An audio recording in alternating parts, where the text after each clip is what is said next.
I'd like to state for the record na alam po ninyo, ang lahat ng sinasabi ng mga matataas na pinuno ng pamahalaan, ito po ay tinatrato bilang magiging patakaran. Ibig sabihin, wala hong puwang yung mga hyperbole, wala pong puwang yung figures of speech sa paglalatag po ng mga patakaran. Whether kongresista ka, whether senador ka, whether pangulo o pangalawang pangulo ka ng Pilipinas, kung ano yung actual na sinabi mo sa isang mikropono, sa isang pampublikong kapulungan, ito po ay hindi tinatrato bilang joke. No, lalo tigit kung ang mga sinasabi po ay mga pagbabanta laban po sa mga tao. Lalo tigit kung ang nagsasalita po mismo ang pinakamataas na pinuno ng bansa na meron pong kapangyarihan sa kapulisan, meron pong kapangyarihan sa kasundaluhan. So, tingin ko, dyan ho naman talaga nagkakatalo eh. Hindi ba?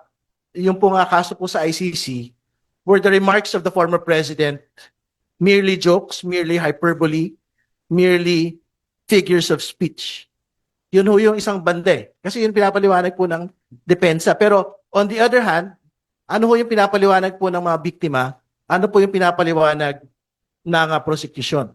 Ang sinasabi po nila, sa bawat panahon na nagbibigay ng banta ang dating Pangulo, meron pong mga namamatay na mga biktima ng Duterte drug war. Yun yung una. Pero pangalawa, pagka ho nagsabi ang dating Pangulo na parang umaatras sila doon sa ilang pong mga pronouncements on the Duterte drug war, tumitigil yung pong pagpatay. So ibig sabihin, parang ang teorya po ng prosecution, merong actual control over anti-drug activities. Ang Pangulo po mismo, based on the word of the President.